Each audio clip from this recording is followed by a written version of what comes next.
I was taught that the heart is the primary pump for all the circulation, but there's other data to show that that's not quite true. I'm going to show you how to improve the blood flow through your legs and your ankles and your feet. But there's many different problems that occur when you have poor circulation. Edema and swelling, painful feet as well, cramps in the feet and the calves. I'm going to cover all of these and then relate them to a really simple solution. I'm also going to be covering several important exercises. This information is based on a book called Understanding the Heart by Stephen Hussey. In one part of the book, he talked about trees. How do trees pump this water from the roots all the way up to the leaves? They don't have hearts. What he has found through a lot of scientific research is that the heart spins the blood. And when you put water through a vortex, and even underneath the earth, you have moving water. Water always should move. It shouldn't be sitting there. Really, the theory of this is the heart is acting as a mechanism to create structured water, to allow it to kind of go through the body. Now, we do know the heart is very, very electrical. I mean, just think about what an EKG does, right? You're measuring the electrical part of the heart. Part of the solution that he did is he started increasing more structured water throughout his circulatory system. And so this leads us to increased structured water in your blood. The best way to do that is to get more exposure from infrared. Over 50% of the sun's energy is infrared. Infrared is just one little piece of the spectrum of light, which apparently has a lot of healing. I mean, a lot of people are using infrared for all sorts of things, but you can also make it to create more structured water in your circulation. More exposure to the sun is one important tip to improve the circulation in your legs and improve your heart function. You can get an infrared device. There's infrared saunas. You can even sit in front of a campfire or your fireplace. You're going to get a good amount of infrared from that. Infrared also is a wonderful thing for your arteries, especially to increase something called nitric oxide, which helps with blood pressure. And then you also have the vitamin D from the UV that automatically increases nitric oxide. Let's say you have swelling in your feet. Potassium is one of the best natural diuretics to get rid of excess fluid. You have to take maybe 1,000 to 2,000 milligrams per day. The combination of getting rid of all the sugar and the starch, that's the bread, pasta, cereal, crackers, biscuits, waffles, pancakes, etc., getting rid of those will get rid of a lot of fluid in your lower extremities. And the other thing about that is that when you consume a lot of sugar, you will deplete vitamin B1. Sometimes the pain in your toes or the bottom of your feet is related to that. And so you need to take something called benfotiamine to restore it, in addition to your limiting your carbohydrates. Let's say, for example, you have cramps. Sometimes people think that the cramps really are poor circulation. They're not. Cramping in your calves or your feet is merely a magnesium deficiency. The thing about magnesium is that it's really hard to test for it because you only have 1% of your body magnesium in your blood. 99% is in the cells. And it's a really important mineral involved with blood pressure, making energy, and especially muscle, because it works with calcium. It controls calcium. In fact, one of the medications for blood pressure is called a calcium channel blocker. Well, guess what magnesium is? It's a natural calcium channel blocker. Why don't they just use magnesium?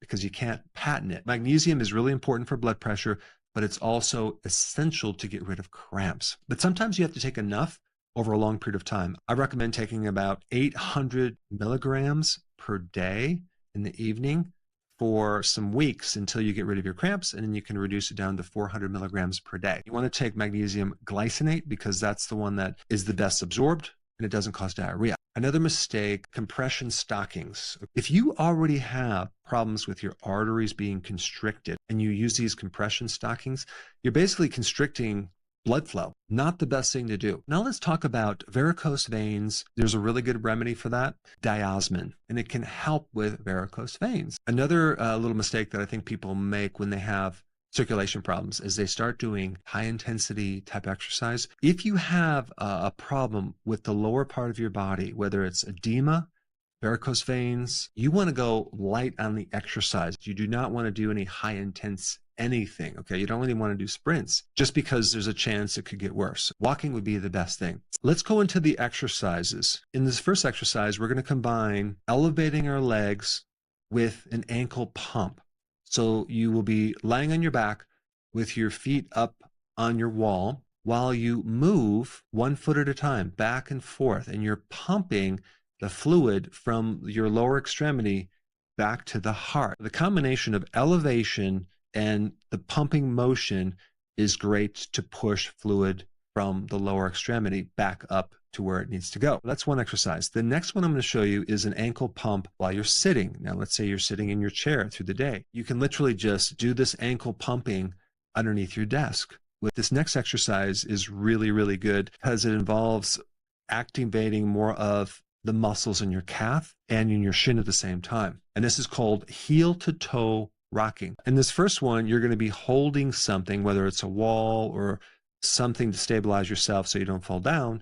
And you're basically going to go through this motion where you're rocking back and you're going to go up on your toes, back and forth. You're going to do this about 10 times, okay? And you can do that a few times through the day. But this is one of the best exercises if you want to push fluid from the lower part of the body up to the heart. And then after you get good enough, you can do this without any support and basically stand there and do this rocking motion to allow your body to adapt so you're not having to depend on holding something. And I would recommend just doing it 10 times, okay? And then do that several times during the day. Recovered circulation, edema, swelling, pain. But what about cold feet? What can you do for cold feet? That is normally an iodine deficiency because the thyroid is low. Sea kelp is one of the best sources of iodine. You can take that. That'll help strengthen your thyroid so you can actually have warmer feet. So I gave you a lot of things to do today.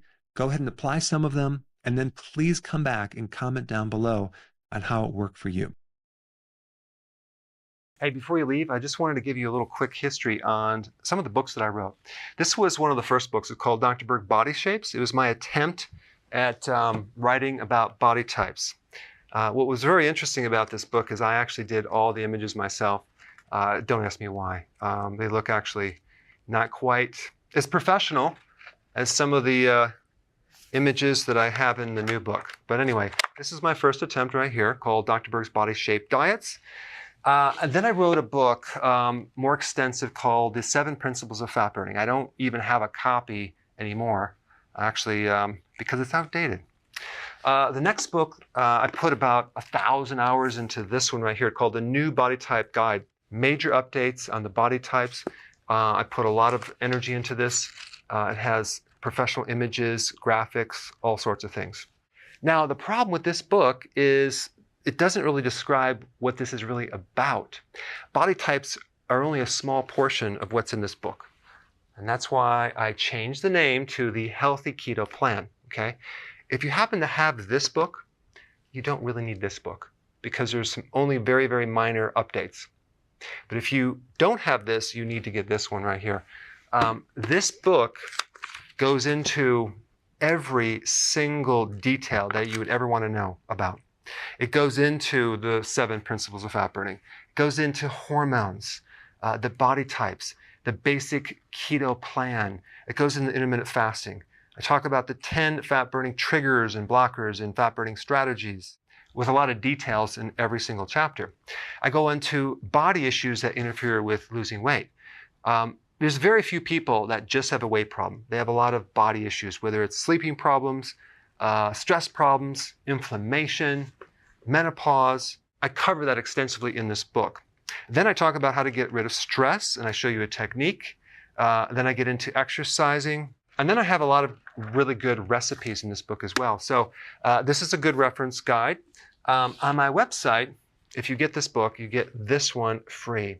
It's called Healthy Keto Intermittent Fasting. This is the shortcut, quick guide to this book. And the reason I created this book is to have you, within 45 minutes, learn how to do keto, okay, in intermittent fasting, exactly what you need to do.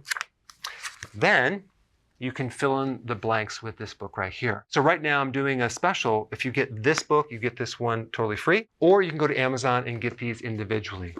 So I just want to clarify the difference between this book and this updated one right here. If you don't have this, you need to get this right here. That way you can get the exact correct information to do it healthily.